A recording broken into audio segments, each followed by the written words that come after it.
Well, good evening, everybody, and welcome to the January 2023 meeting of the Montgomery County Civic Federation. My name is Alan Bowser. I'm president of Civic Fed. We have some preliminary business to take care of before we get to our special guest speaker this evening, Montgomery County Council President Evan Glass. And the first thing we need to do is we need to approve the agenda for tonight. It is on page 2 of the newsletter. So a motion to approve the agenda on page 2 of the Motion to newsletter. approve the agenda. Is there a second? It's been first and seconded. All those in favor say aye. Aye. Opposed? Thank you. The second item is to approve the minutes from the December 12th, 2022 general meeting. It's on page 15 of the newsletter. So a motion to approve the minutes from the December meeting. Motion to approve. Jerry Garson. Eric Cathcart, were you seconding?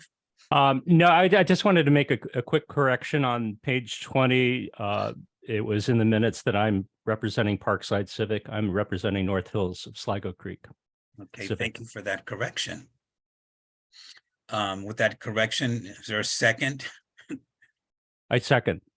It's been first and second. All those in favor say aye. Aye. Aye. Those opposed? Abstentions? Oh, thank you very much. Next item on our agenda is the treasury report. I'll turn it over to Jerry Garson. We operate on a fiscal year beginning July 1st and through January 9th, which is today. We've had $988 worth of dues. We've had expenses totaling $1,227, giving us a net deficit of about $240. Our current bank balance is $8,464, and our recent dues have been $165, offset by expenses of post office box, $182, and $94 of website. Thank you, Jerry. If anyone has any questions, either contact me or raise your questions. Thank you, Jerry. This is the part of the program where we entertain announcements. If anybody has any announcements for the people on this call, anything they'd like to share, useful information, no speeches. I would make a couple of announcements myself. The first thing I want to do is I want to remember Sue Schumacher, one of our officers who passed away in November of last year. She was vice president of Civic Fed, a member of our executive committee. She represented the Kenwood condominium for many years and was treasurer of CCCFH. She was a wonderful woman, and she made lots of contributions to the civic culture in the community. And I thought we'd take a moment of silence and remember Sue Schumacher.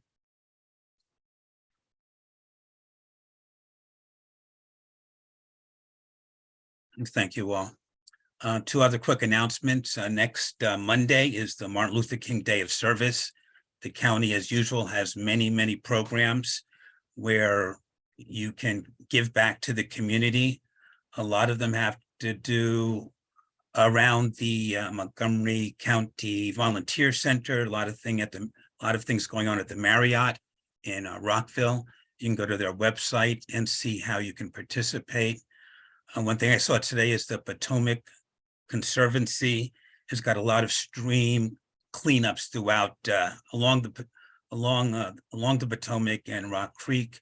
If you're interested in going out and sweeping a creek, check out that website. And then last but not least,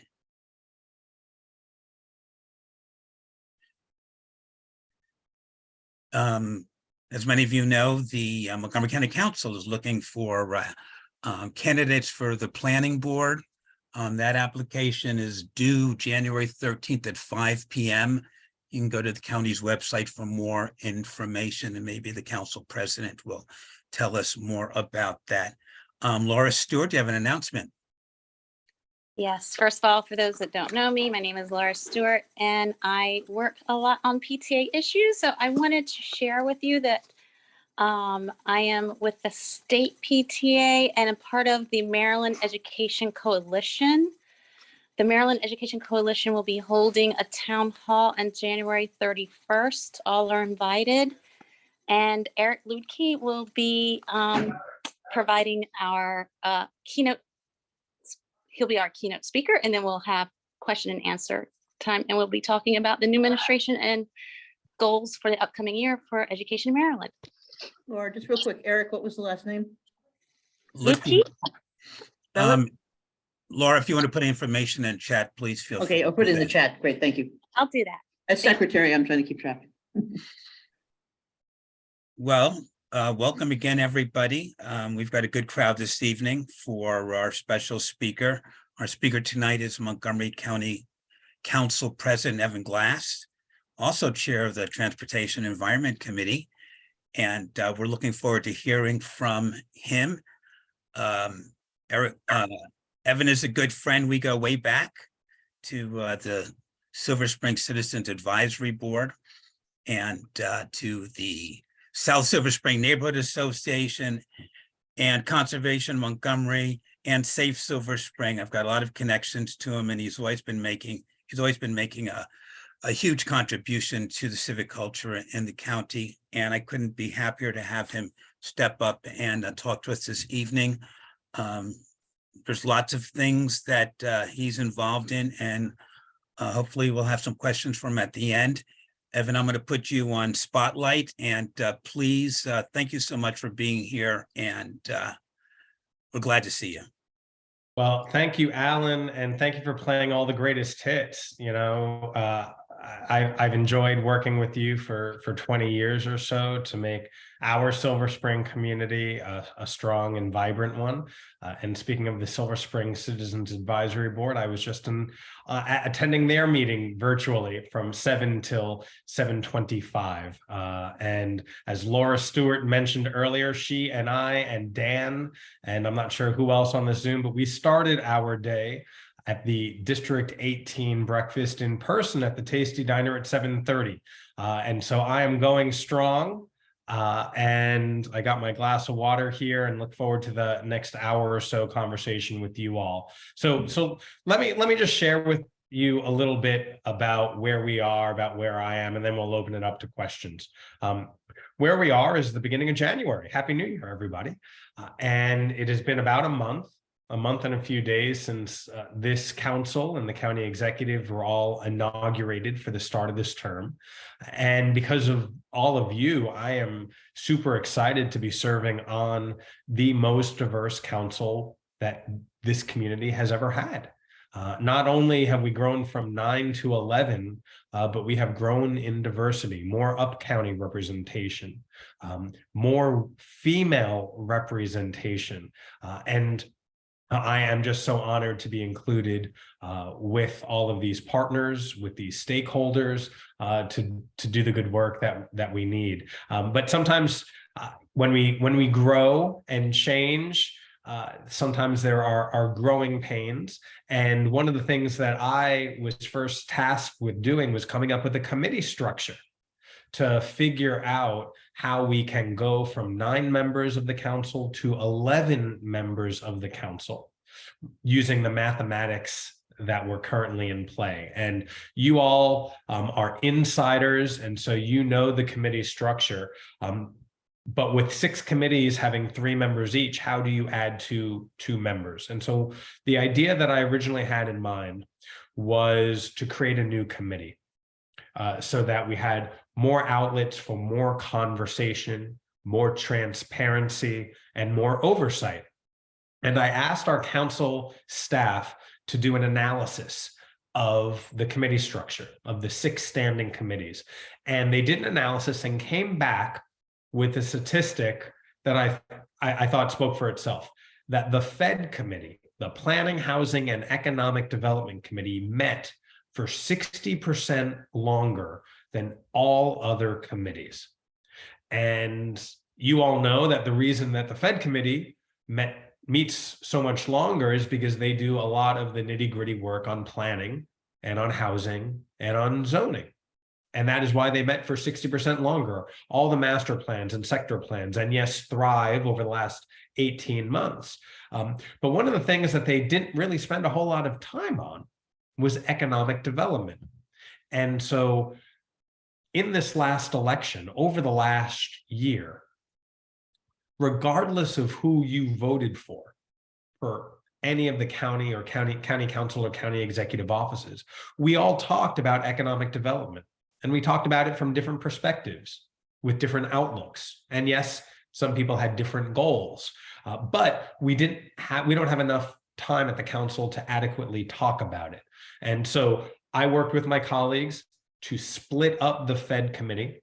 So now there is the Planning, Housing, and Parks Committee, but then there is also the Economic Development Committee.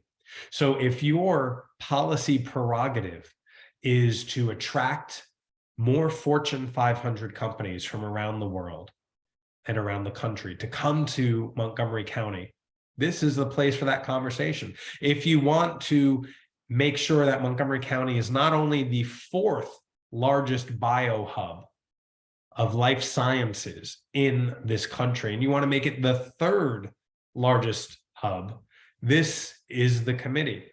If you also want to talk about generational wealth and how we can continue supporting our small and minority businesses, this is the committee. And so I'm so excited about the Economic Development Committee that I put myself on that committee. And it is also the only committee with 4 members. And that is a sign that so many people wanted to serve on this committee, because it is going to really facilitate important conversations. And so that committee is being chaired by Councilmember Natalie Fani Gonzalez. The other 2 committee members, aside from myself, are Councilmember Marilyn Balcom and also Councilmember Lori Ann Sales. So the 4 of us in total have various perspectives, have different lived experiences, and I think it will provide for a very robust conversation. Another issue I just want to share with you is I am chairing, as Alan said, the Transportation and Environment Committee. And many of you know how important public transportation is to me and how important road safety is to me. And I'll share with you the statistic that in the year 2022, there were approximately 538 people who were hit on our roads while walking or biking. More than 500 people struck while simply walking or biking on roads here in Montgomery County, and another 16 were tragically killed. And so when we talk about Vision Zero, when we talk about road safety, this is what we're talking about, making our roads safer for pedestrian, bicyclists, and also drivers. And those statistics do not include driver fatalities in car crashes. And so I've been working to make sure that our implementation of Vision Zero is as quick as it can be, recognizing this is a problem not only in Montgomery County, but across the DC region and frankly, across the country. For those of you who are subscribers to the New York Times, they recently had an article showing that the United States is an outlier in the entire world in our road fatalities. And so it is something that we uniquely have to fix on our own, and I'm committed to doing that. And that also means changing some road design and doing some other things to make sure that we're all safer on our roads. And then also, one way we can make our roads safer is by improving our public transportation network, getting people off the roads, out of their cars, onto buses, onto metro. We want to help continue building bus rapid transit throughout the county, and do a bunch of other things as well. So we have a very good capital improvement budget over the next 6 years to make some of those things happen. And then lastly, one of the things I want to do, and I'll end on this note and then we can open it up. One of the things I want to do is continue to improve our transparency and our oversight at the council, using our perch to make sure that the $6.3 billion budget that you all have entrusted us with as taxpayers is used wisely and efficiently to make sure that we do as many good things as possible. And as a former CNN journalist myself, I know that sunshine is the best policy. I know that good questions make us work harder and better. And so I have tasked my colleagues on the council on all 7 committees to use their perches and use their powers to engage deeper, to ask the questions, to make sure that government is working for everybody. And so there's a lot of work to do there. There's a lot to unpack there. I know that you'll all get to it because you all ask very good questions yourselves. And with that, I just want to thank you all for joining me and participating in this conversation. And Alan, I'll turn it back over to you. Thank you very much, Council President. If you'd like to be recognized for a question, please use the raise hand function. It's underneath the reaction button. And I see that Eric Cathcart is the first up. Eric, please ask your question. Then Valerie, you can go second. Evan, it's so good to see you and welcome. Let me drill down on road safety and transparency and oversight. My situation here is I cannot get the departments to talk to each other. We have a light, we have a traffic light on Colesville Road that is. I was told that it was under the auspices of MDOT SHA. But it turns out that it's under the auspices of MCDOT, and we've had this problem light, and it's a collision waiting to happen. We've had this problem since July 26, and I have not been able to get anybody to respond to my questions. I've CC'd you since August on this problem. And we had absolutely zero support from Montgomery County. We had eyeballs on this thing all over the place, but nobody's communicating with me. Nobody's working on the problem. So we have a communication problem. And the MCDOT, and we'll just call it DOT for Montgomery County, DOT just is not as responsive as we need them to be. And being on the front lines, you've been a civic president, you know how frustrating it can be that you're trying to do something for your community, but there's absolutely zero support with the county government. Can you make some remarks on that? And how can we fix this so we're all working as partners with each other for quicker resolutions? I mean, a prime example is we've noticed we're doing a speed test, a check on one of our roads with Commander McBain's department, District 3, and to find out that there are no speed limit signs on on the road that's violating the most. So I put that together. I said, okay, so I went to DOT. And they said, well, we're going to take a 3-month or we're going to take a 2-month study. Well, we've already studied that. We've got the police department that's looking at this. They're collecting data. So again, we're not getting the county partners working together and sharing information. So I'm going to turn it back over to you. Thank you, Eric. So Eric, let me ask you, since we're neighbors, close enough, are you talking about St. Andrews? What intersection are you referring to? Yeah, the St. Andrews left-hand turn that had been installed in July. Yep. So clearly I'm aware. I see the emails. But what I did not know is that DOT wasn't responding to you, right? And I'll share this with you all as a way to provide recommendations for even more improved communication. When you CC me on an email, I clearly get it and I read it, which is why I knew what you were referring to, Eric. But sometimes I'm not aware of other conversations that might take place. And if you're sending it to other people, they might be replying directly at you.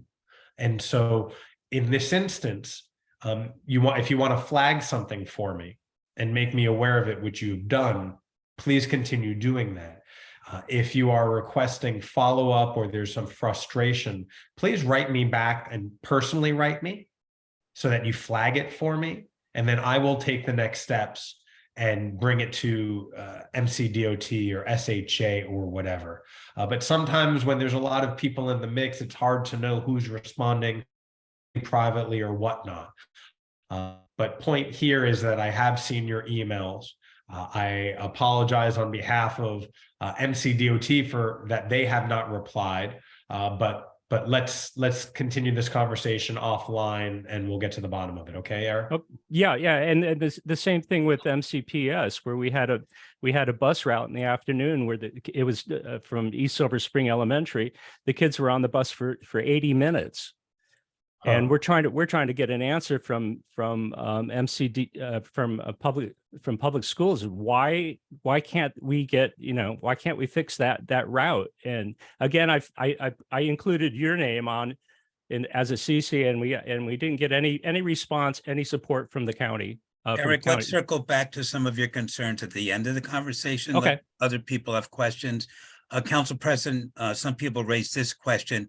What is the best way to bring your email to the attention of all council members? If we send it to you as Council Member Glass, does it go to all the council members? Do we have to send it to county.council? What's the best way to make sure that emails from the public reach everybody on the council?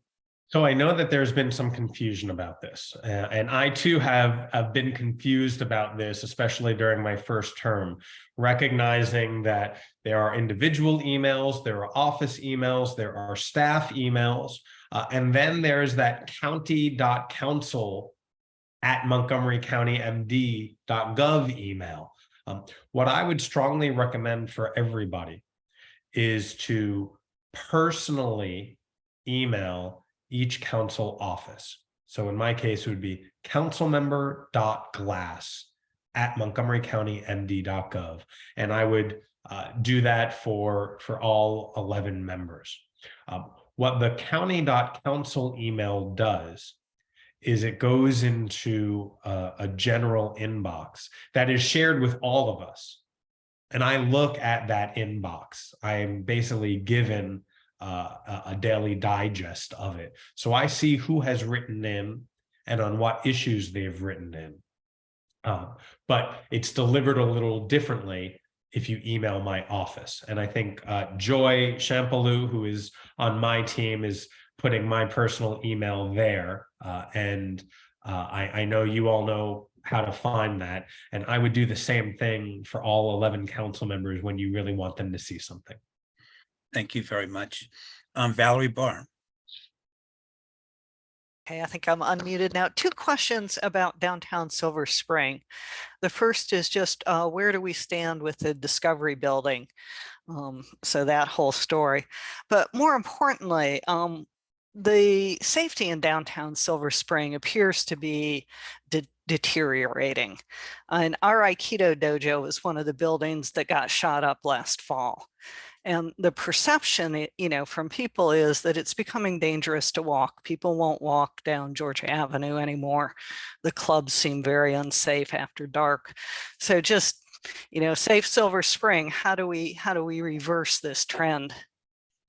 So thank you, Valerie, for the question. So I just met earlier today with the county executive, and Mark Elrich and I talked about safety and public safety, particularly in downtown Silver Spring.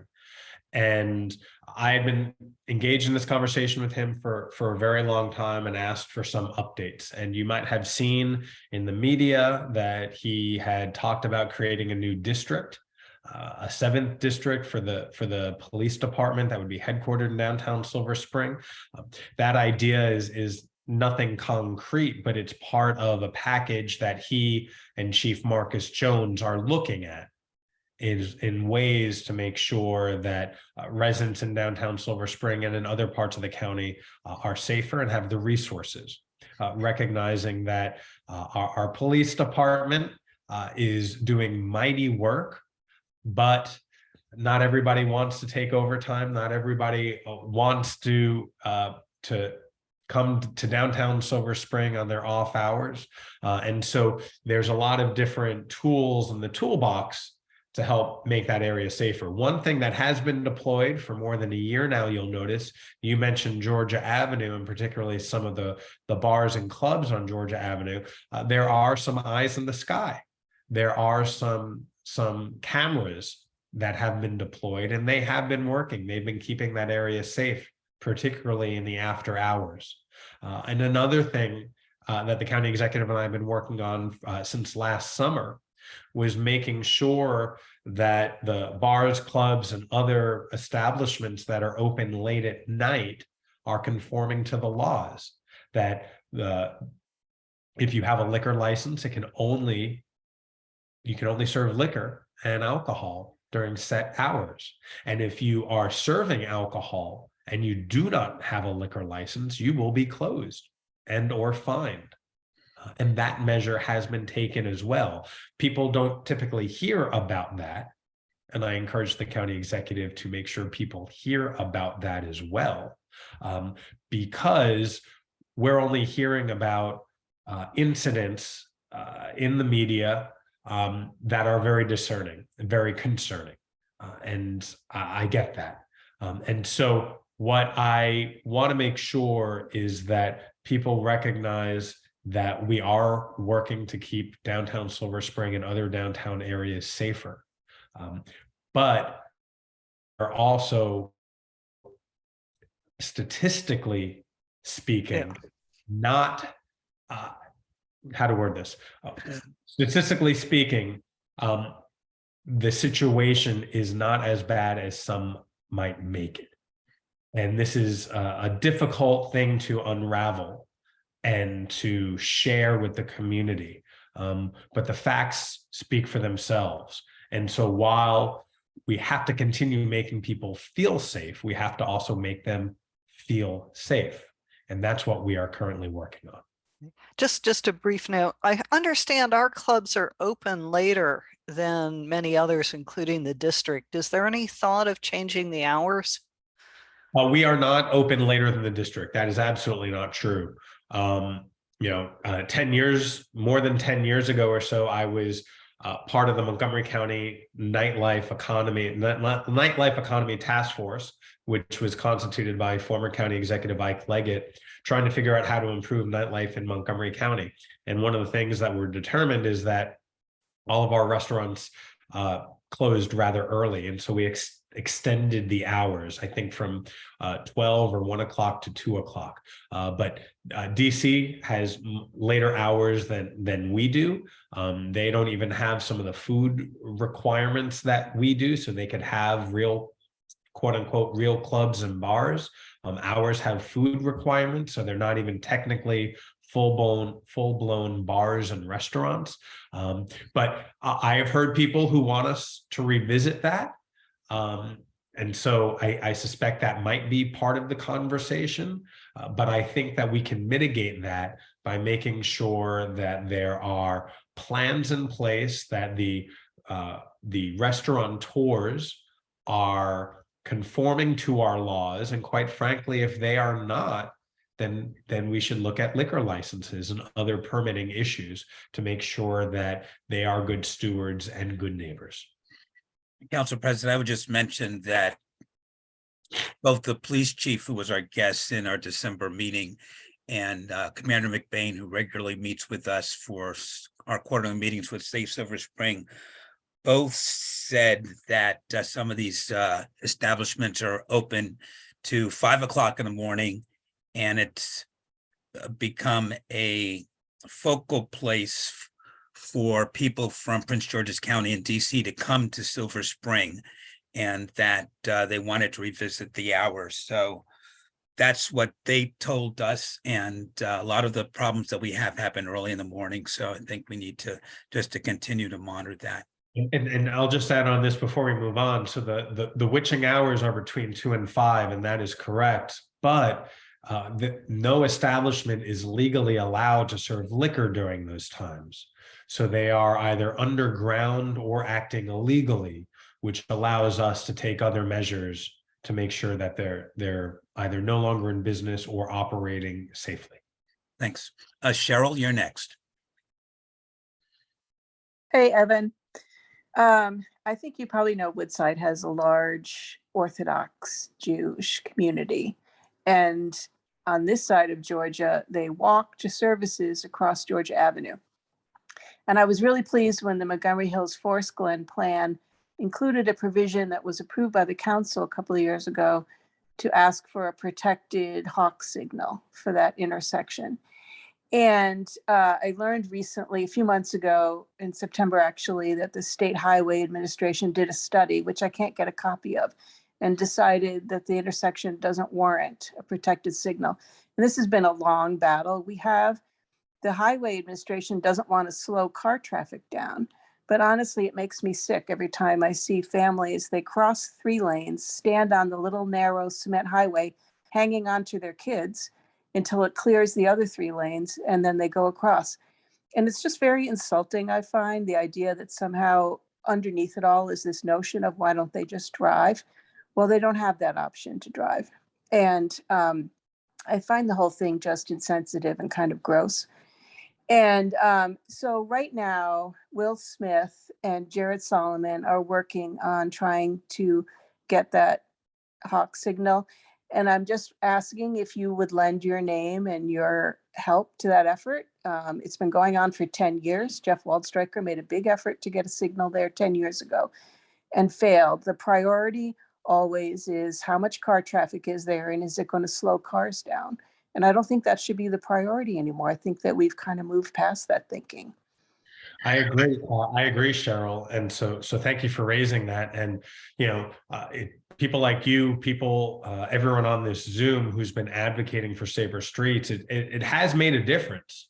And so I hope we don't think that efforts and advocacy haven't made progress. While they clearly, there might need to be more work with that intersection or getting to the shul that I know you're speaking of right on Georgia Avenue.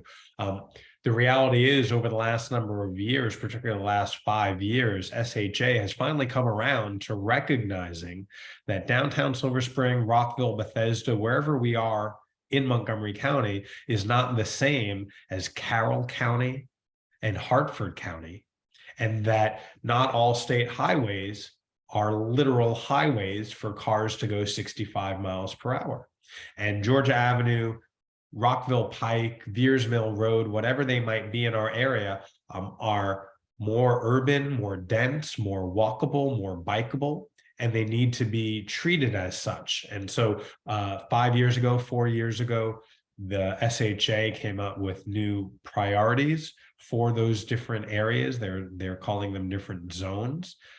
This is actually the first time I've heard that there was a hawk signal that the previous council had asked for. But if you want to loop me in with Delegate Solomon and Senator Smith, I will certainly use my power or position for whatever the SHA thinks of Montgomery County's chair of the Transportation and Environment Committee and say that we need to get a hawk signal. So bring me into that conversation. I'm happy to write the letter and do whatever else I need. I will. Thank you very much. Peggy Dennis, you're next. Thank you. Council President, I want to bring up an issue which it may be one that you haven't heard of before, and that is killer vines taking over our trees, smothering them until they die. A year ago, the city of Tacoma Park started a program with volunteers to eliminate these killer vines from the trees in their parks. They saved some 4,000 trees with volunteer labor. Our Parks Department has a Weed Warrior program, which does similar within our parks, saving the trees. I'm trying to get MCDOT to start a parallel program, parallel to the program we already have, Adopt a Road. I'm a volunteer. We pick up trash and litter along the roadsides. I'm thinking very much because there are so many roads and highways in the county where the trees are simply being smothered. So I'm trying to see if I can't get a program which would be a Weed Warrior program to help save the trees on our roads. Are you aware of anything like this being discussed at MCDOT? So Peggy, thank you for your volunteerism. And for those of you who don't know, my husband, Jason, is a horticulturalist and he works at Montgomery Parks. And so I am told quite often about the problems with invasives and the need to plant more natives. And so I know the problem you're speaking of because he points it out wherever we go. And so I know the program at Parks. I'm not familiar with the program at DOT, but I'm very intrigued by the idea. And so next time I talk to Director Chris Conklin, I'll certainly bring this up and bring it up at a future committee meeting. And please find out if MCDOT will need a little more funding. I know they have 2 people who are in charge of the Adopt a Road program that currently exists. They might need another person or 2 to set up a parallel program. I don't know. And what I'd ask of you is to email me with a little more information, or if anyone here happens to be a volunteer weed warrior, I'd love to learn more about how that program operates so that a similar one could be put into another department. Right, thank you. And then one of our priorities is to have the stumps removed. And I know there's an incredible backlog, and when we remove a street tree, we leave the stump and then we can't replant in that area. So let's include that too. Jerry Garson, you're up. We have received reports to the Transportation Committee of MCCF that because of the backups southbound on Old Georgetown Road, by eliminating one of the 3 lanes on Old Georgetown Road, we are now diverting traffic to Tilden Lane, then onto Moncrief Road, then to Tuckerman Lane. This diversion goes past only 3 schools, Lux Manor Elementary School, Tilden Middle School, and Rock Terrace School. By helping is this helping pedestrian safety by diverting all this traffic onto local streets, including Moncrief Drive that doesn't even have sidewalks?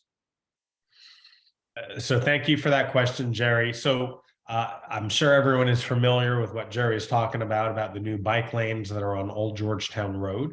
I'll share with you that SHA did not consult with me when they installed that. And clearly, based on lots of conversations I've had since, they did not consult with a lot of people in the community either.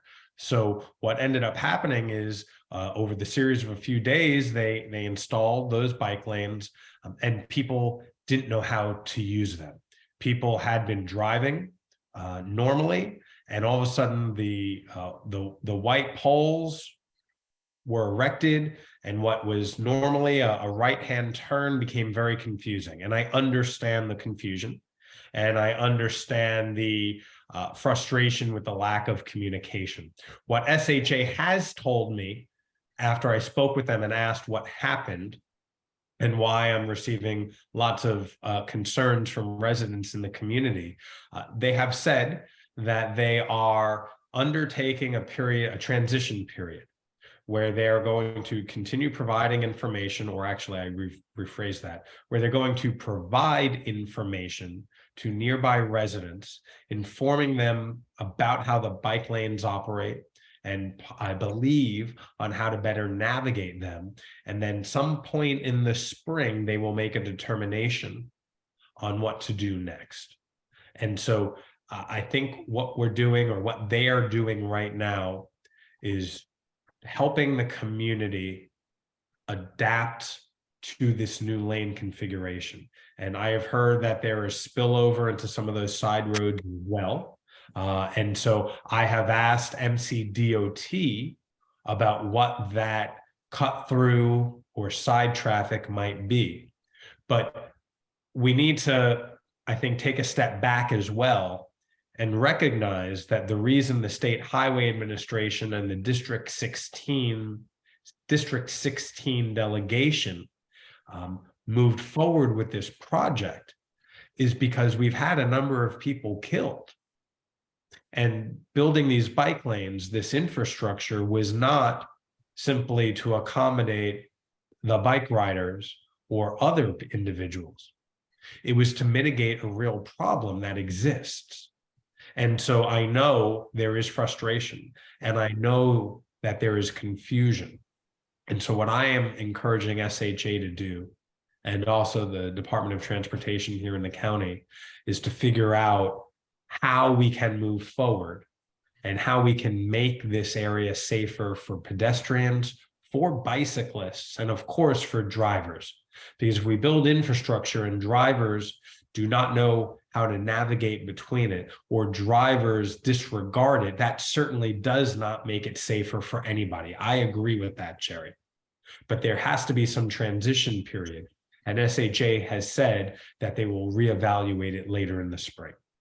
Well, I've gotten one report of drivers driving down the bike lane with their cars. And that's terrible. I agree. That doesn't help anybody. Someone. I mean, you have to put signs up on Tuckerman, every street that has turns on there. You have to explain what you've done, but there's no signage. There's nothing to explain it. And the first time a motorist driving down there hits bicycles and pedestrians, everyone's going to say, "How did this happen?" Right. You can't change traffic things unless you send notifications to everyone within 5 miles of the area who are going to possibly drive on that road. I mean, I was shocked the first time I drove on it, and I had read about some of this stuff, but I didn't understand exactly what they were doing. And if you're not going to explain to people that you can't make a right turn into the first lane, you're going to have really serious fatalities. Maybe that's their goal. Thank you for your question, Jerry. I don't think that's the goal. And Jerry, I'll just end by saying, yes, I agree. There needs to be more communication and education on how to navigate. Yes. Thank you. Next question, Alan Myers. Councilmember Glass, President Glass, I'm going to pile on this subject because we had it first. Jerry, you're come lately up there in that part of Old Georgetown Road. And the big problem here is the way SHA approached this. There were 2 tragic bicycle accidents of children killed on basically not because of the road, not because of anything the drivers were doing, but because of conditions on the sidewalk on which they were riding their bicycles. One went around some trash cans, may have hit some rocks, flew down the street. Another had to deal with some brush. SHA in our part of the area down here where I live in Maplewood, if you know where I am, you've been to my house when you were canvassing years ago, but they basically came along and said, we're going to meet with a group of residents who are concerned about bicycle and pedestrian safety, and we're going to walk the street and see what can be done. Next thing we know, we have bike lanes without the poles first. The poles went in later. We didn't have any say in the matter. They didn't talk to the civic associations. They said they notified the homeowners on Old Georgetown Road. They didn't. It was really poorly done. And then when I saw the same thing happening up north, up towards Tuckerman in that area, I wrote Councilmember Friedson and I wrote the delegation saying, look, we're going through the same process. Maybe we need bike lanes, maybe we don't, but let's get the process right so you involve all the stakeholders. They never did. And they're now claiming they did, and they haven't. And I drove the road for the first time. I was out of the country for a while, and I came back after Christmas, and I found that 2 lanes of solid traffic, making it hard to move between lanes. The left turns where you used to have a lane that would clear out, the traffic in one direction would clear out, doesn't clear out, so you can't make the left turns as easily. Bike lanes, you've got cars crossing into the bike lanes to make right turns. Cars turning left who may not see bicycles after 2 lanes of traffic, trying to make a left turn across a bike lane. The buses pull in and out to pick up people, and the bicyclists have to go around those buses. I think the road as it stands is basically really just not safe for bicyclists or drivers. And the cut-through traffic we haven't experienced down here that they have seen up north, but it's really the process, the fact, the lack of involvement. We had SHA at our Maplewood meeting in November, and Mark Corman was there, and they didn't even know there was a Bethesda trolley trail down here that went all the way from Bethesda to Rockville. Didn't even know there was a place to put people on bicycles. So there's a lot of things that they have done wrong that really I hope they do something in September, because the neighborhood we split. There are people who like the bike lanes and people who don't like them. But they need to have more outreach to people, and to the extent you can foster that, it would be greatly appreciated. I appreciate the perspective that you've shared, Alan, and the complexities. And again, you recognize that this was SHA, and there was clearly a lack of communication. And so they're redoubling their efforts now. And I hope they're able to work through this and mitigate and educate. But there are definitely lessons to be learned through what happened. Thank you for your question, Alan. Laura Stewart. Since we're on a roll on pedestrian safety, I'm going to go for it. We are building several new schools that are taking a while to build, but they will be built. I had a conversation with MCPS just this last weekend, talking about the operating budget and specifically about crossing guards, which are actually funded by the police department. And they agreed that we could use more than one crossing guard at some of our schools, especially some of the newer schools where we're building in denser areas. Beyond the crossing guards, we really need to look at sidewalks and complete routes to schools, but it shouldn't be one or the other, it should be both.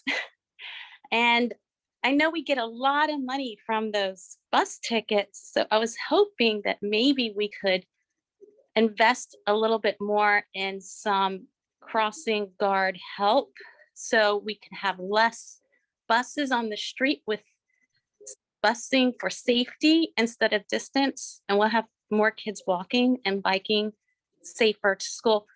And again, I know it's hard to get people, but we can recruit. So Well, I think that's a really interesting idea, particularly with regard to the bus camera tickets. And that is a state program. And that program has its problems as well, because it is a little complicated, but it all rests on whether or not there is a median in the road. And you could be driving northbound, there could be a bus driving southbound. And if there is no median, and you don't see the bus along 7 lanes of traffic on the other side, you might get a $500 ticket. And it's complex.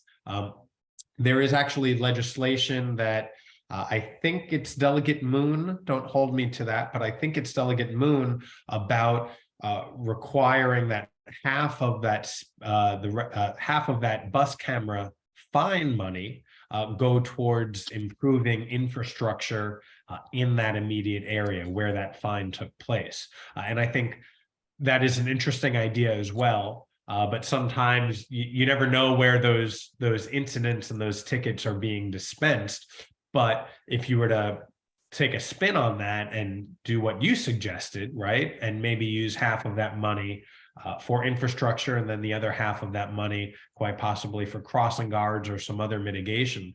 I'm intrigued. So we can talk offline and figure something out. But thank you for that idea.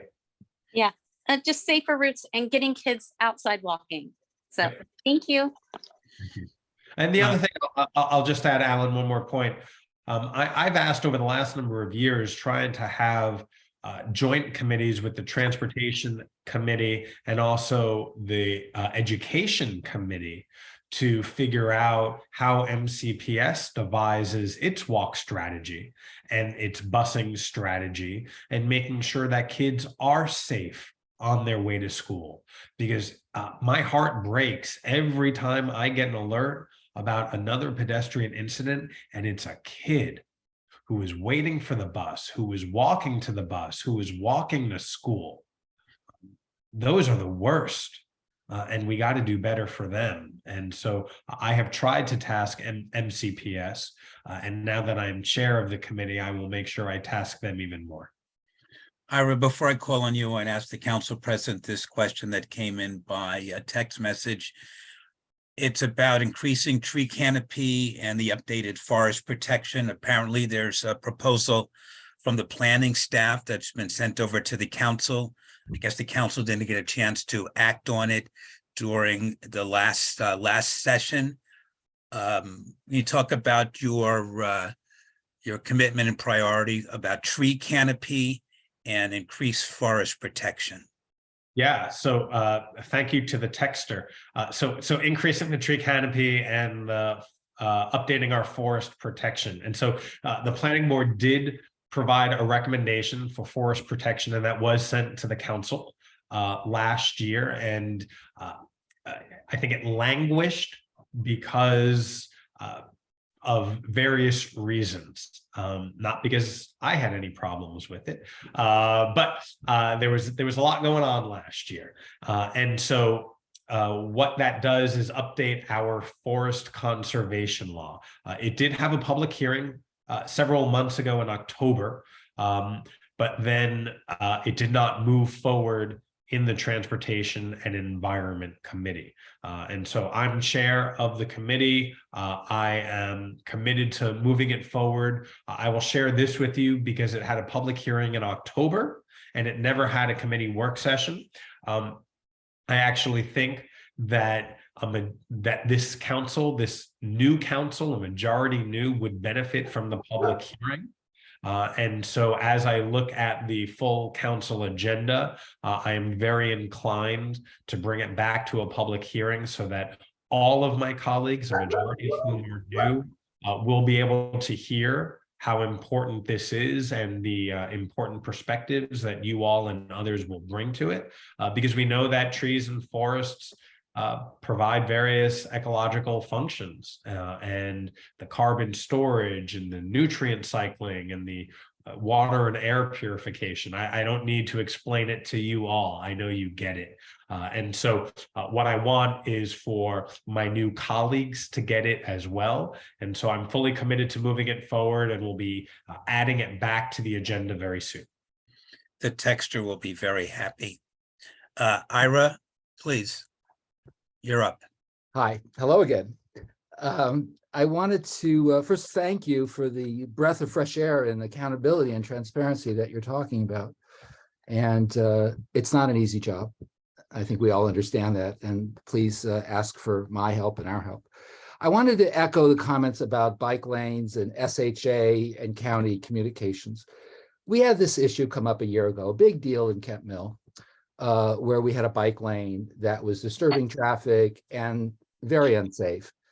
And it's just repeating again. You know, just to give you some detail, the bike lane was put in without community consideration, without input, and then people gave feedback. Actually, the engineer who designed the renovation of Arcola lives in Kent Mill, and he suggested that they move it. And furthermore, the most important thing I thought as the leader of that opposition was that the bike lanes was unsafe. It was in the middle of a busy street, University Boulevard, with no barrier. The engineer had recommended, the private engineer had recommended a cheap temporary barrier that would protect bicyclists. And here we have a zero, vision of eliminating traffic deaths, and we're putting a bike lane on a busy street where we could put a barrier for a few $100s. We didn't even get a response from SHA. So here we are a year later, and how are we going to implement real accountability? As a former union organizer for decades, I sympathize with workers' rights, but there has to be accountability for employees and commitments made by their supervisors that these things get implemented, because we will have more traffic injuries and more community discontent unless this vision of greater transparency and greater interagency communication is achieved. That's my 2 cents. So Ira, thank you for joining the Evan Meeting Club. This being our second time talking over Zoom today. I'm not sure it's a good club to be a part of, but I just thank you for being a part of it. Thank you. So I think what you've hit upon is, right, when we think of accountability, particularly for SHA, it is not the council, it is not the county, it is our state lawmakers, right? And the instance that you're referring to regarding University Boulevard, the District 19 delegation came out and they shared their thoughts. And if I, as an observer, were to analyze what happened after the District 19 delegation came out, SHA changed their opinion, or changed their route. And here we have District 16 that set out and requested something, and now we're mitigating it. And they've said that they will take a look at it in some point in the spring. And so I think there is accountability there. It's just who holds that power, and it's not the council. And so I would encourage you all, if there are SHA issues, as was noted prior with the Hawk signal trying to build that over Georgia Avenue, that is literally the dividing line between District 18 and District 20. So having two state lawmakers try to work that out, I'm happy to lend my voice, but you got the people who are already there who can try to make something happen. So I will always continue pushing SHA to do the right thing. But ultimately, we need our state partners and our delegations to lend their voices too. Thank you, Ira. Bridget, you have a question, and then Robert, and then Louis. Great. Hi, Evan. It's Bridget Howe. I am not going to talk about bike lanes, which would probably be surprising, although I will say that in the 6 months of the University Boulevard pilot, we actually did see a reduction in personal injury collisions along that stretch of road, as well as increase in overall safety, a general decrease in the speeds that were traveled by cars with only a 15-second delay in travel time on average. But what I am going to talk about is pedestrian safety related to sidewalks, and especially related to MCDOT's list, the infamous list, which has over 900 sidewalk requests, yet they only are able to fund 9 improvements per year. My first ask is that we do something with this list that makes it more transparent as far as what is requested, where it is on the priority list, and where it might fall within funding. If there's some kind of ticket system where that could be published on the Data Montgomery site or somewhere like that.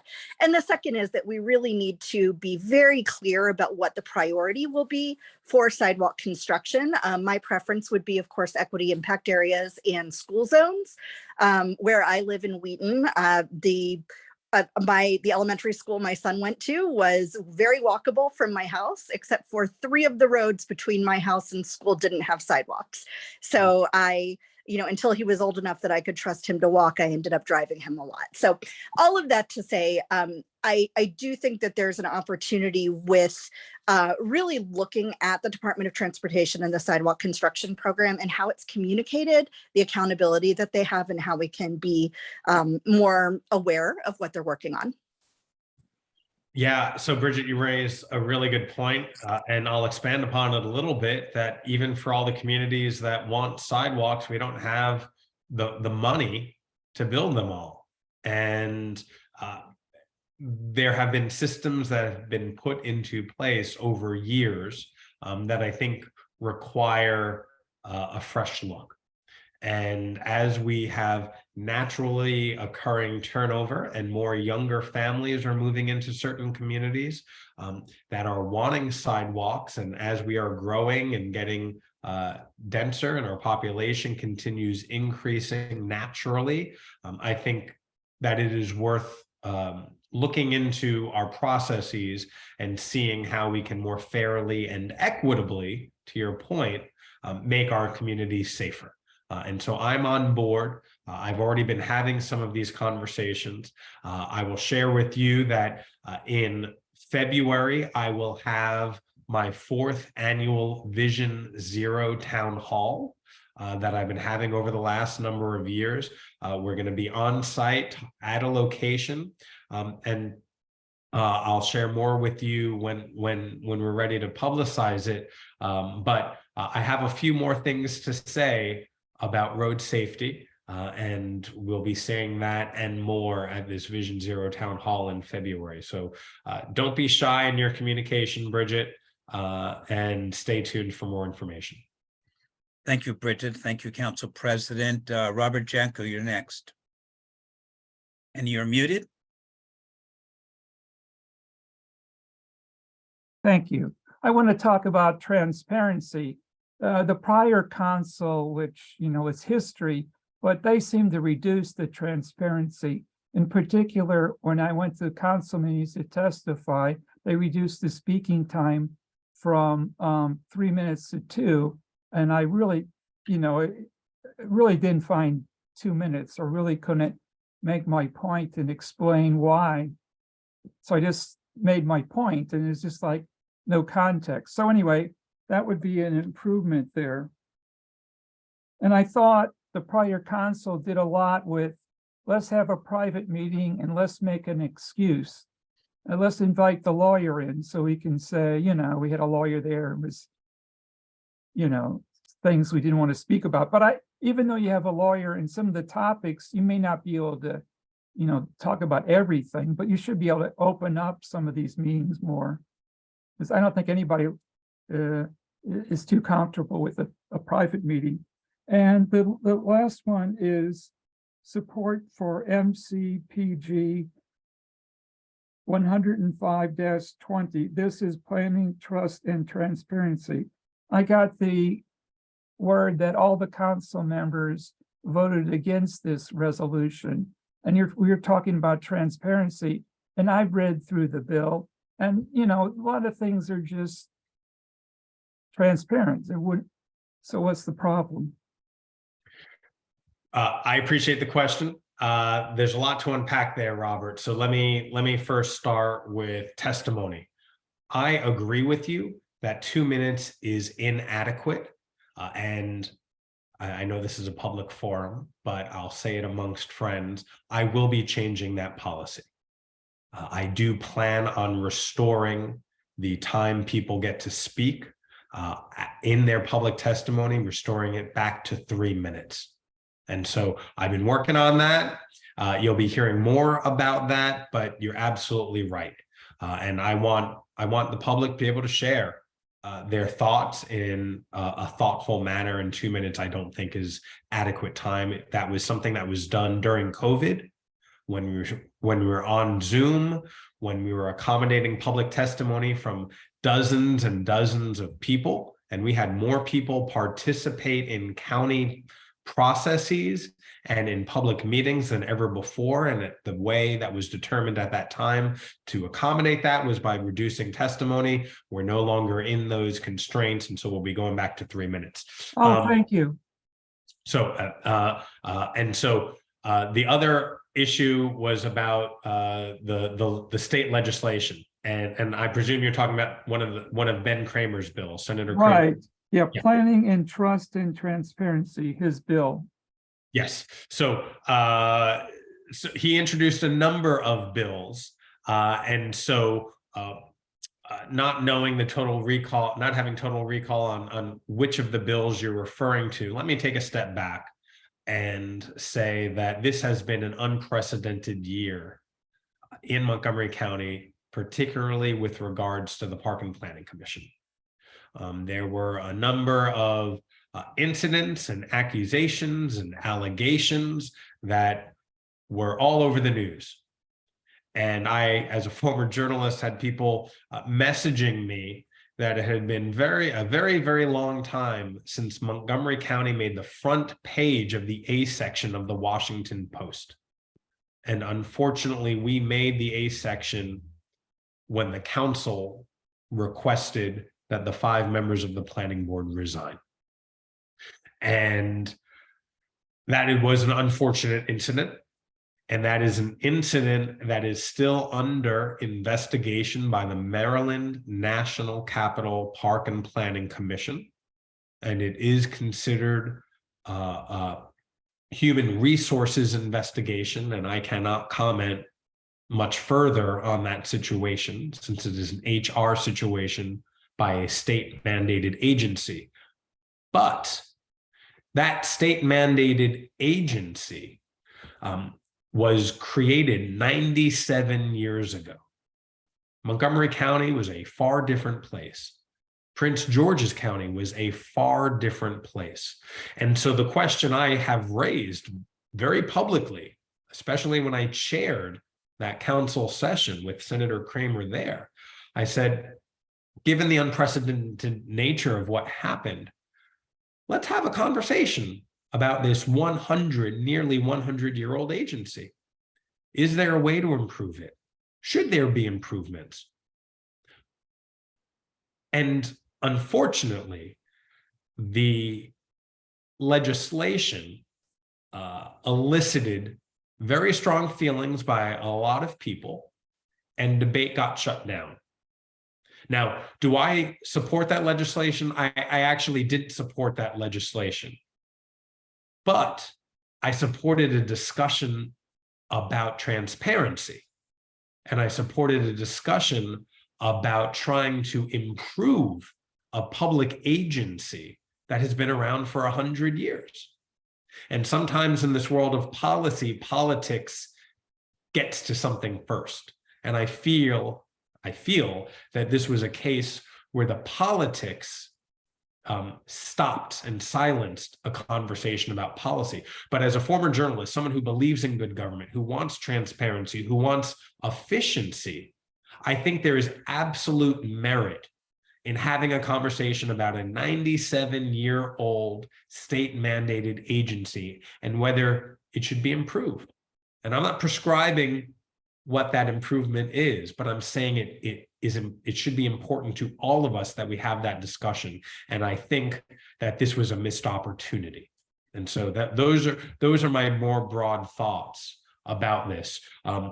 As Alan alluded to or mentioned at the very beginning of this session, there are going to be vacancies on the planning board. There is currently an open call for nominations, for applications for 3 spots. People have until Friday at 5 p.m. to apply. I'll say that again, 3 spots. The application deadline is this Friday at 5 p.m. Those 3 spots are reserved by law for 1 Democrat, 1 Republican, and 1 unaffiliated voter. So please share with your networks. I want as many people to apply as possible. And I'm hoping that this process, when we bring people up to interview, to share their thoughts about these positions, we can use that as a conversation starter about how to improve our relations and how to improve the environment at the Park and Planning Commission. So Robert, thank you for that question. Thank Let you. me follow up, Council President. So if the council did not support the Kramer bills, they had 1 on collective bargaining, 1 on restructuring with the task force, and 1 on transparency and accountability. If the council did not support that legislation, have you given a thought to what forum would there be a more structured conversation about what changes need to be made? I mean, rather than discussing it with regard to upcoming appointments, has anybody thought about a process at the council level where you would talk about MNC, PPC, and what change might be needed? So people have shared their thoughts with me. I welcome any individual thoughts that you all might have, but as is noted in the question, right, this is a state mandated agency. And so the council can have whatever conversations we want, but we need the state support to make any changes. I'll also share, I've been talking with plenty of my counterparts in Prince George's County who are, I'll say, overwhelmed by the situation because they are inextricably tied to Montgomery County because of the Maryland National Capital Park and Planning Commission. And so while they feel that their system is working, they can't escape what has happened here and the link between the two, particularly because the investigations that are taking place are being done by this overarching authority. And so it is very complicated, but if there are any of you who have thoughts, please reach out to me and I'd be happy to have a conversation. Thank you so much. Next person up, Louis Willen. Yeah, good evening, Councilmember Glass. Thanks for coming here. My question has to do with. Can you hear me? Okay. Yes. Okay. Okay. My question is, of course, about property taxes. You might expect. About 3 years ago, there was a bill that was passed by the state legislature that tied the ITOC, the income tax offset credit, which of course has nothing to do with anybody's actual income tax, but it's called that for other reasons. Tied eligibility of the ITOC to having a homestead credit verification form, an approved homestead credit verification on file at SDAT. Now that homestead credit verification form process, that actually was approved by the legislature back in 2007. And so it's been the law for many years now.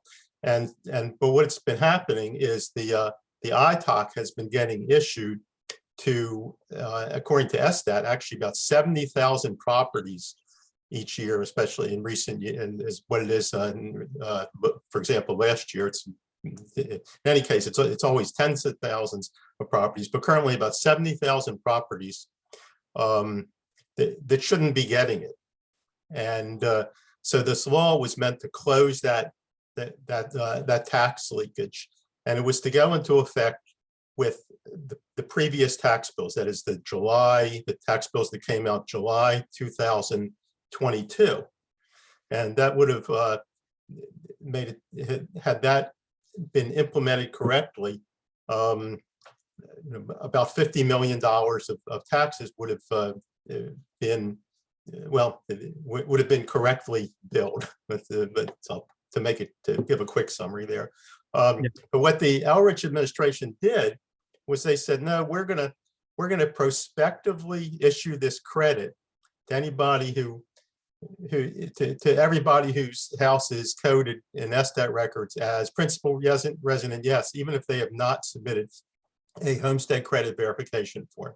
The law did not include any prospective issuance of that credit. Now, I've been in conversations with Delegate Lutke, who sponsored that bill 3 years ago, and with some other delegates, other state delegates, and another state delegate actually got an opinion from, just to verify things, got an opinion from a state legislative attorney, and there's definitely no prospective issuance of that credit allowed.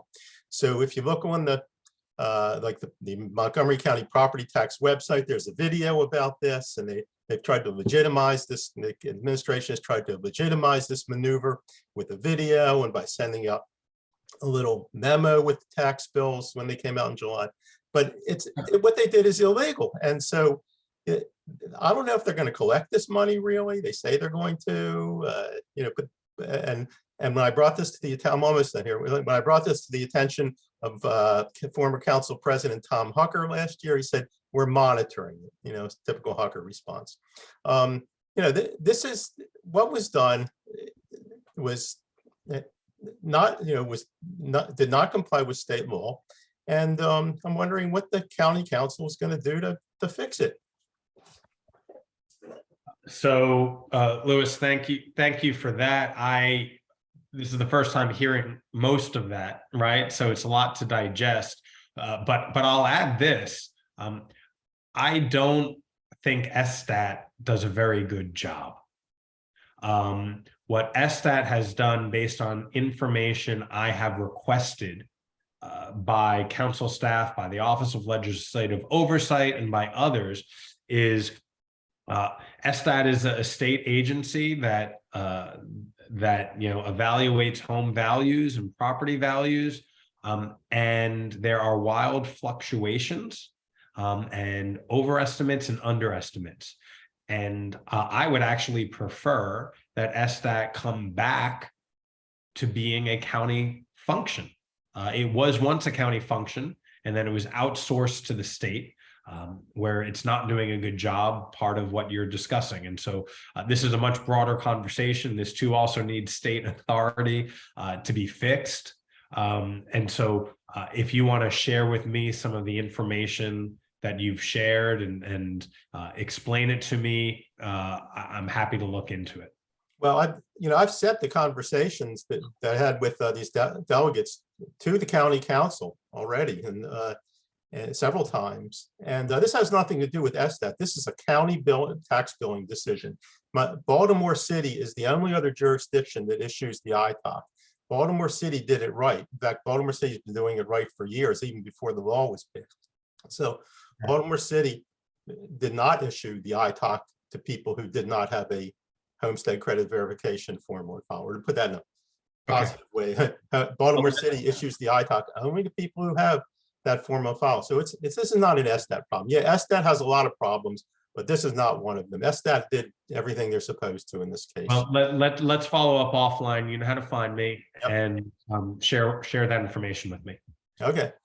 Council President, let me ask you a question before we get to at least Sheldon Fishman. And I want to follow up about Thrive Montgomery 2050 and next steps. As you know, many members of the Civic Fed and community members had an abiding interest in how the council approached the Thrive Montgomery, the general plan, the last council. I'm wondering what your thoughts are for the next steps. You've got a new council with the expanded council. I was wondering whether or not you thought that some of the new council members needed to get up to speed in the same way. You were talking about the other issues. What are your thoughts about master planning, community engagement, adequate public facilities? Our members support master planning for zoning changes and a little concerned about comprehensive ETAs. Can you just talk about next steps as you see it? Yeah, so when I got to the council, the master plans and the sector plans and the minor master plans, everything was in accordance to a general plan that had been approved long before I ever got to the council. And so last few months ago, the council approved Thrive, once in a generation visionary document that contained no zoning. And now future master plans will be taken up in accordance to that document. And so the next steps are for the planning board to provide us with master plans and other types of zoning documents that will be created with Thrive in mind. And when the planning board creates those documents, there will be adequate public conversation and testimony at the planning department. Then it will be sent over after typically 12 to 18 months of work, which is what these things normally take. And then it will come over to the council, where we'll have a full hearing, public testimony at the full council, and then it will have work sessions before the planning and housing committee, and then it will come back before the full council for another work session 2 or 3. And those are the processes. What it means for all the various plans that are moving forward, I don't know, because those plans haven't been created yet.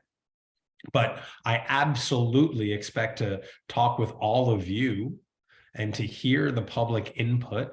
And I absolutely recognize that in the 500 square miles that make up Montgomery County, we are a beautifully diverse community in our cultural representation and in our geographic representation, where we have urban areas and suburban areas and agricultural areas. And all of those differences, which are articulated in Thrive, I have no doubt will be nuanced in any plans that come out of the Planning Commission. And so I know that there's some nervousness and unease that some people have about what the next steps are, but the next steps are just as they have been. And I commit myself to making sure that we have robust public conversation and make sure that we have more than adequate conversation. And that starts, as I just said, from increasing public testimony from 2 minutes to 3 minutes. And there's more things that I plan on doing as well. But this goes back to the planning department, where they will undertake their processes with a new planning board that will be constituted quite soon. Remember, Friday at 5 p.m., get your applications in. But quite frankly, and quite honestly, that's the roadmap. Thank you for your answer. Let me ask you this question, and then I'm going to turn it over to Sheldon, and that's going to be the last question because the council president has to go. One of the major issues of concern by the Civic Fed was refunding the office of the People's Council. The county executive had proposed that in his 23 fiscal year budget. It was a relatively modest amount of only $220,000 for 1.5 FTE. It didn't get a conversation of any merit at the Fed committee, and it was put on the consent calendar and it was dismissed. It's very important to the civic community that this office that it's been around, well, was around 10 years ago and hasn't been funded, be refunded. Can you give us any sort of idea of whether or not you would look on that favorably if, as the county executive puts it in his 24 budget? The best way to get something in the budget and in the operating budget is to get it in the county executive's budget. So make sure you press with the county executive to include it in his original budget. So there's no doubt there's no doubt in my mind the county executive is going to put it back in. He was actually thinking about a supplemental. The question is whether or not you feel that council would support an office of the People's Council. This is a new council. We've only had 2 in-person sessions, and the majority of us are new, and the planning house has a new member as well. And so I'm not going to guess as to how people feel about all these different issues. It is a beautifully diverse council. I know that there will be plenty of places where we disagree, and my goal is to make sure that when we disagree, we do so without being disagreeable, right? All you have to do is go down on Capitol Hill, turn on C-SPAN, turn on any cable news, and you'll see the dysfunction that exists down there. And while we are nothing like what's happening down there, we have our own disagreements. We are a family, but I want to make sure that we can do so in a respectful way. And that is my hope at this council. So I can't guess just yet how people are going to feel about any particular issue because nobody has any voting records to judge upon. But I hope that as we move forward, we do so in a collegial way. Well, I just want to reiterate it that it's the highest priority of the Civic Fed to have the refunding of the Office of the People's Council. Our last question this evening from Sheldon Fishman. Sheldon? Oh, I have a nice, simple, easy one. Congratulations on being elected president. My question is that the county council passed a resolution a number of years ago saying that there was a climate emergency. And in the last year, it enacted a number of very exciting, far-reaching bills in terms of buildings and building energy performance standards, green building funding, and the climate assessments. And so my question is, what do you see as your vision for both implementing those bills that you've already passed and moving forward to address so that we're able to actually achieve the goals that the council set out a number of years ago? We've got a lot of work to do, Sheldon, and you're right that over the last number of months, particularly the last council session, we made some real progress. And moving forward, the passage of these bills are the first step. For many of them, the next step is the executive regulation. And we need the executive and his team to develop the regulations in which our new building code will operate under. How are the new buildings going to be built? And that is with the building energy performance standards. And so I expect that to come up over the next few months or the next year. And recognizing that 52% of our carbon emissions come from our physical buildings. Also recognizing that 42% of our carbon emissions are from our transportation network. And so we have just opened one of the largest renewable energy bus depots in the country, at least in the Mid-Atlantic. And that is on Old Brookville Road here in Silver Spring. And so we need to do more of that as well. And so bottom line is we've made progress.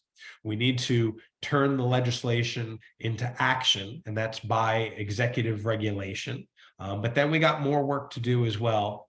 I got some things I'm working on. If you have ideas to improve our environmental stewardship, reduce our carbon emissions, and make our region even greener, I welcome your thoughts. Thank you. Thank you for the question, Sheldon, and thank you, Council President Glass, for joining us this evening. We just scratched the surface of many of the things that are on your plate and are of interest to the Civic Federation. We hope to have you back in the not too distant future. So thank you very much and good luck as you attack this year and all the challenges that the community has. So thank you so much. Thank you, Alan. You all know how to find me, so do continue to communicate with me on issues that we need to fix and ideas that you might have. And once again, I appreciate your deep commitment to Montgomery County and all our communities. So thank you all very much. Thank you so much. Well, I hope that was a good conversation for the people who joined the meeting.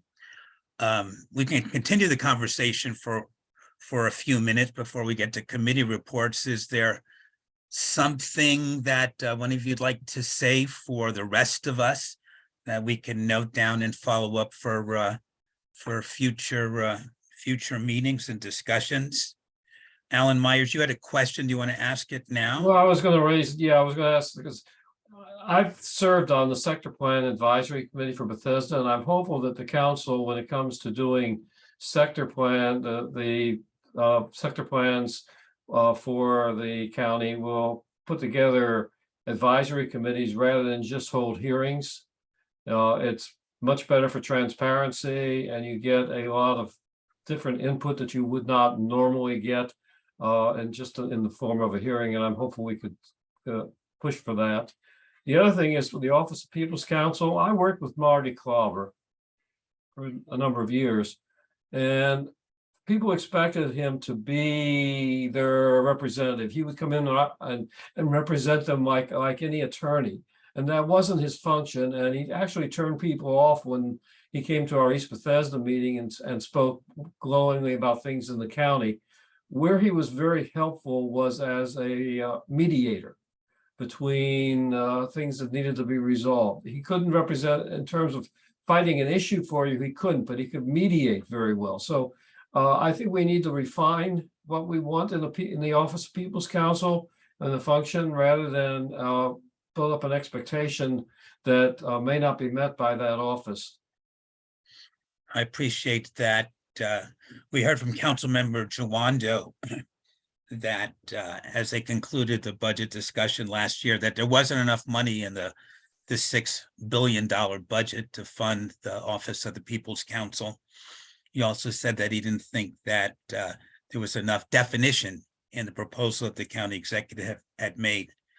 So the county executive will be working on that, and I guarantee you it will be in the 24 budget proposal, and maybe if we're lucky, a supplemental. So we appreciate everybody's interest, and at some point we'll be asking for letters to be sent to the county council and the county executive in support. Leanne, you've got a question or a comment? Yes, I do. It's a comment. First of all, I think Alan's point about the People's Council is very well taken. I personally would like to see the People's Council have a more active role in assisting civic organizations in responding to master planning proposals and sector plans, et cetera. But secondly, I think that there is a systemic problem in Montgomery County, and that is largely the Civic Federation, civic groups really have no input, no formal input other than public hearings into the planning process. And my question is, this is probably something that is not done immediately. It's a long-term thing, maybe. But I personally would love to see something on the order of DC's advisory neighborhood commissions, be enacted in Montgomery County. I'm sure there will be a lot of opposition to that by many in the powers that be. But I do think it's something that at least ought to be considered by this body to potentially at least debate that idea, and potentially, if there's sufficient support, put a proposal forward. That's a great idea. And if you want to help us develop I'd be it, more than happy to. Sure. yeah, By the way, I am, for what it's worth, I am now the official zoning committee chair for the Springfield Civic Association over in Bethesda. So I have at least slightly a more official role with a neighborhood organization that I've had prior. So I just thought I would mention that. no, we appreciate that. We've got limited bandwidth. There's a bunch of volunteers. So the more people who want to bring issues to our attention and can help or refine them so we can present them to authority, we would appreciate it. Joel, do you have a question? Is that? Okay, yeah, that's terrific, and I'd be happy to help. Thank you. Joel, are you raising your hand? Okay. No, thank you, but I really appreciate this meeting. Thank you, all of you and Alan, for this meeting. Well, we're glad you're here. We had a good crowd, and I can announce that we think the county executive is going to be with us for February, so we have a chance to ask him questions, and hopefully he can preview his prospective budget, which he should have a pretty good idea of by February 13th. I think that's the date of our next meeting. Anybody else have any general comments or question on Evan's presentation or something that's bugging them they'd like to share with the group? Well, I will say this, there was a lack of open discussion on some very important issues as it related to the planning board, his comments about Thrive, and it strikes me as rather disingenuous when the council fires the entire planning board that spent, 2 years developing Thrive, saying that the planning board was inept and problematic, etc. Yet they just adopted Thrive almost, without that much input, except from the chairman of the planning board. I don't know. I had a problem, because we all know when the council worked on Thrive, Casey Anderson was up front and present at every single presentation. Well, I thank don't you. know. I have some problems with all of that. Thank you for your comment. I think other people had problems with that too, and concerns, and hopefully with this new council and some of the new personalities, we'll be able to have more of a conversation about the next steps. I encourage anybody who's interested to apply for the planning board positions. And that deadline again is Friday at 5 o'clock. Anybody else have any comments that they'd like to make for the group about any subject generally? One of the things we didn't talk about, it was my third question for the council president. We didn't talk about housing affordability and the next steps. I'm sort of interested in what he envisioned that the housing, what is he calling it now? The Housing Planning and Parks Committee was going to take up with regards to deeply affordable housing. I think it's a conversation and a discussion that hasn't taken place with any acuity over the course of, as long as I can remember. So I was looking forward to asking that, but we did not get around to it. One of the things we'd like to do as a federation is to come up with a white paper which talks about guardrails that are related to upzoning, And not a lot of work has been done around the country on that. So if we do something like that, it might be very useful and pioneering. Let's see, anybody else? Sheldon, I enjoyed your question about the next steps for the climate action plan, because it's going to be very, very expensive. Hundreds of millions of dollars, billions of dollars over the next 20 years. And the question is how we're going to fund all of these important things. And for me, one of the things that's really important is sort of how we manage our stormwater. And, that's going to cost hundreds of millions of dollars across this large county. Cheryl, you have a comment or a question? No, I was just going to respond to that by saying, yes, indeed, it costs a lot, but how does the cost of prevention compare to the cost of repair? No question. We don't have enough money for all the things that we would like to do. That's for sure. And the question is how you do that. And I guess attracting new economic engines into the county is going to be an important one. So Cheryl, did you have a question or a comment? Yes. Yeah, just a quick comment here. I just wanted to say, like, this is a very open format here. I respect that. I'm not suggesting we change any of that. I just want to comment. It's a little bit hard to have a thoughtful discussion about issues while we have, for example, Mike English on live tweeting the discussion that's going on here, and he just mischaracterized Carrie's response just now. And it disturbs me that we can't just have a thoughtful, productive conversation with each other. People have to be worried about making a mistake and that we're being live tweeted out by the YIMBYs, whose MO seems to be to harass and mock people.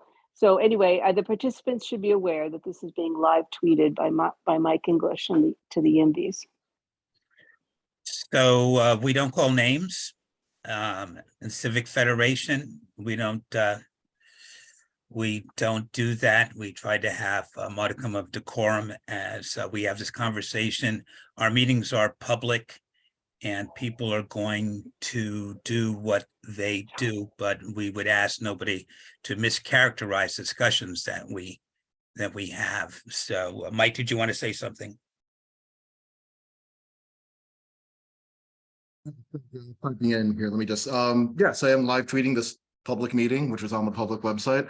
I just put in the link. If anyone has any concerns or feels that I was inaccurate about something, please feel free to say so. I think I was being accurate. Yes, there is some level of opinion on that, but I do believe that this body and members of it have repeatedly mischaracterized Thrive. I think to argue there was no input after 3 years of input is incorrect. Feel free to say differently, but please do not cast aspersions onto my motivations. Thank you. All right, thank you, Mike. We appreciate that. Anybody else have any other things they'd like to discuss with the group? Let me just quickly run through some of our committees and topics. I'd make the general point again that we're always looking for committee chairs, co-chairs. We're looking for executive members at large. We're also looking for officers, those people who would be interested in serving as a officer of the Civic Federation, president, vice president, secretary, treasurer.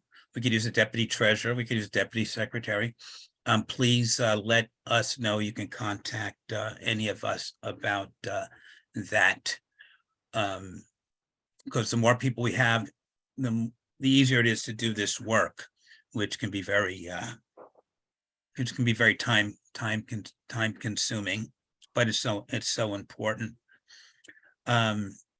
Just going through a list of our committees. Anybody have anything they want to say about education in the county?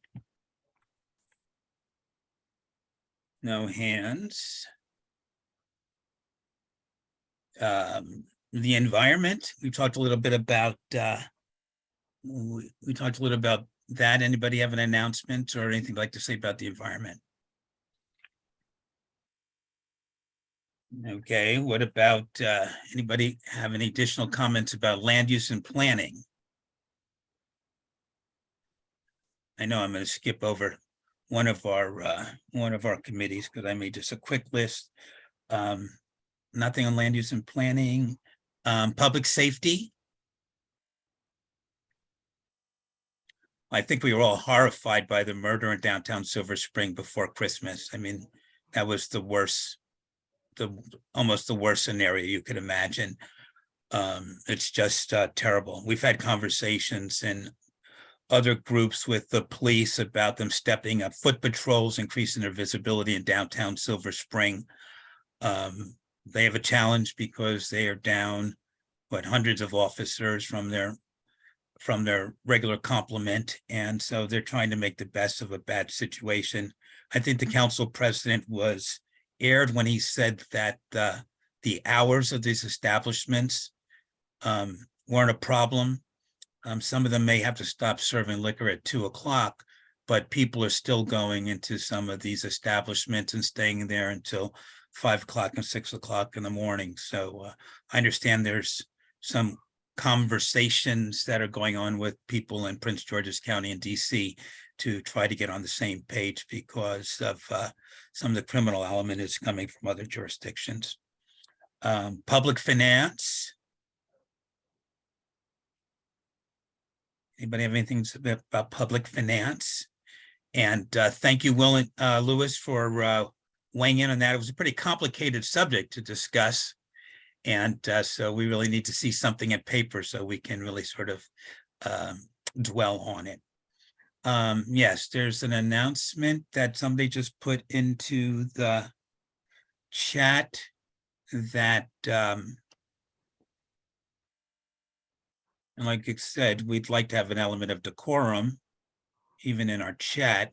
Kristen Mink, Eileen Finnegan has posted that she's having a listening session in White Oak on Thursday, 6:30 at the White Oak Rec Center. In person only. All of the D20 delegation is going to be there, along with the members of the council's Public Safety Committee, which is Councilmember Katz, Councilmember Jawando, and Councilmember Sales.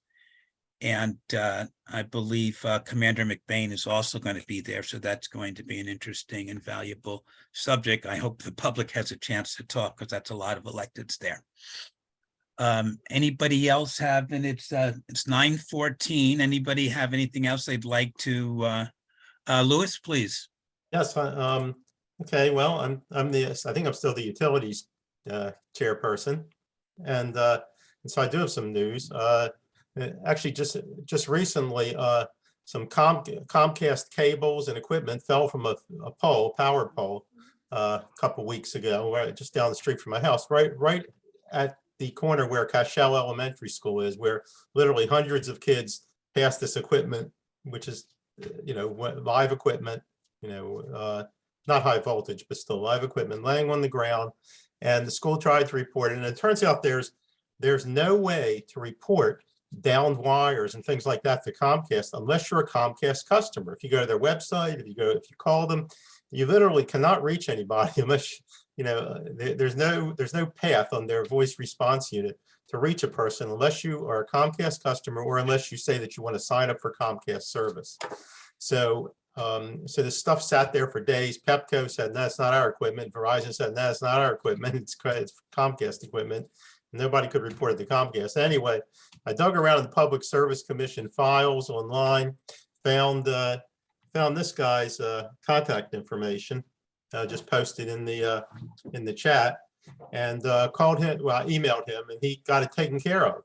He said he was surprised that there was no way for a non-customer to report like down Comcast wires down. So he said share his information. If there's any problems that people have that they can't get fixed through the normal channels, then just give him a call or email him. So there you go. He's a pretty high level guy. You Senior Director of Regulatory Affairs, John Cornwell, Comcast Northeast Division. So there you have it. Maybe copy that, tape it to your cable box if you're a Comcast customer, stick it on your refrigerator if you're not, and hopefully it's helpful. I'm wondering whether or not if you can call the Office of Consumer Protection. I know the county's got a cable advisory committee, wondering whether or not there's something you can do in the county that sort of raises the the priority, so Comcast gets the message and does. Well, actually, I did contact them too, but it took them a few days for them to get back to me. By that time, John Conwell had already gotten on it. Also, I contacted the Public Service Commission too, but I think Mr. Conwell was who actually got things moving. So, it's good contact to have. Thanks, Louis. So of course, when I said I was going to forget a couple of committees, I forgot our legislation and our transportation committee. So we'll go alphabetically first with Peggy Dennis, who's the chair of our legislation committee. Call on you, Peggy. I don't know if that's what you wanted to talk about, but if not, please share with us whatever you had. Yes, because the state legislature is about to swing into gear finally. It's a short session, 3 months, and I've been sending out requests to our state delegates and senators. Tell me what it is you want us to know about. What bills do you plan on introducing? And until they actually get bills written up and put into the hopper and assigned numbers, most of them do not respond. So I'm hoping that they will start doing this. I, in the past and still looking ahead, can find a number of issues that I think the Civic Federation might like to support. As bills are assigned numbers, I would like to have a place on the website dedicated to legislation where I can put up information about the bills that I think could be of interest and where other people can comment. I don't think it's really right for the small group of us that meets as the executive committee to just pick on 2 or 3 or 4 bills that the Civic Federation could support or oppose. I think it would be nice if we had more input and transparency on this whole process. Well, I think we agree with you. Thank you, Peggy. Jerry Garson. As part of the Transportation Committee, I'd written an article about the free mass transit that DC has put in for bus service. Next month, I plan on introducing a bill or a recommendation that we support a bill encouraging Montgomery County to provide free ride-on service and free WMATA bus service in the county. The estimated cost is probably less than $30 million. But I'll write a whole article for next issue, and I will take a vote on it next session. We appreciate that, Jerry. And for everybody else on the call, if there's any kind of article that you'd like to have published in our monthly newsletter, please send it to Jackie or to any of the members of the executive committee, and we will incorporate it. And of course, one of the things that we enjoyed talking about a couple of months ago were, civic association, homeowner association best practices. Jackie's working on a section of our website which is going to feature exemplary websites from Civic Association, some articles on best practices, and that's a work in progress. Correct, Jackie? Is that the best way to describe that? That's the best way to describe that. Carrie Lamar, you have a comment? Yes, Peggy, last year we didn't comment on the right to repair bill that we had agreed the year before that we would support. It's probably going to come up again. And from what I understand, it was killed last year by someone who was battling one of the supporters of the bill, that came in from another state. I don't know, but it's about time people have the right to repair their own computers and cell phones and telephones and have access, to diagrams as well as parts to fix it. So anyway, if you wouldn't mind keeping that in mind, I'd appreciate it.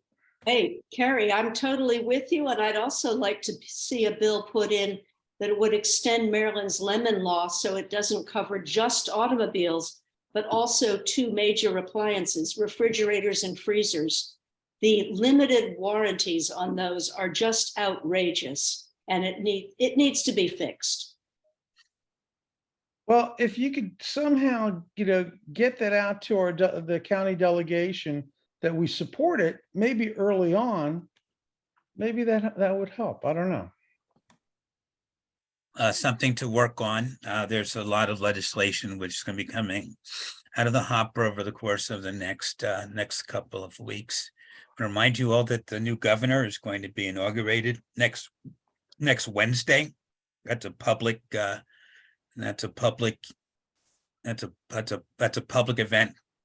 There's going to be a gala in Baltimore later in the evening. Cheryl, do you have your hand up to talk to us?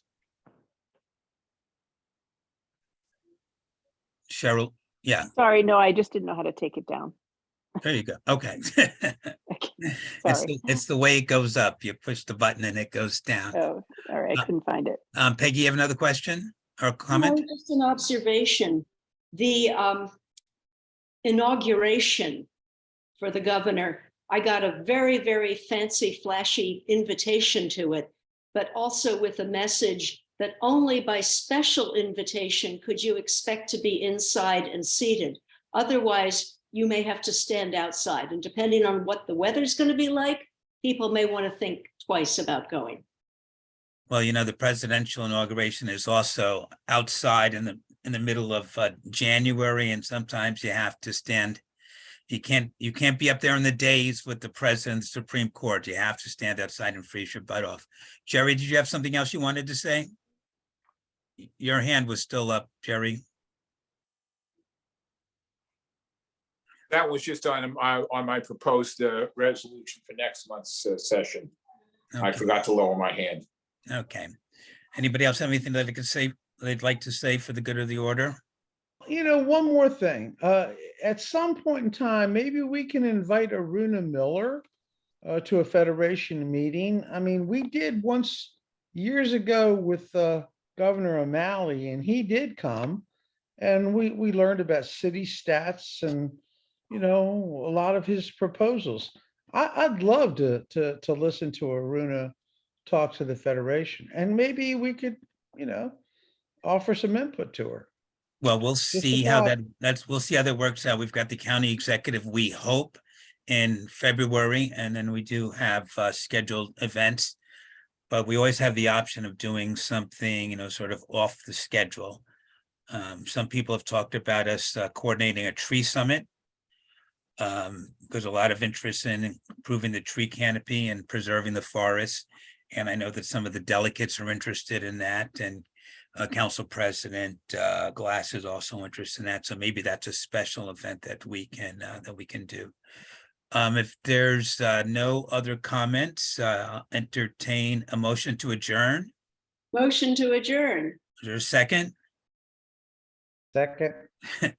All those in favor say aye. Aye. Opposed? Thank you all very much, and we'll see you in February.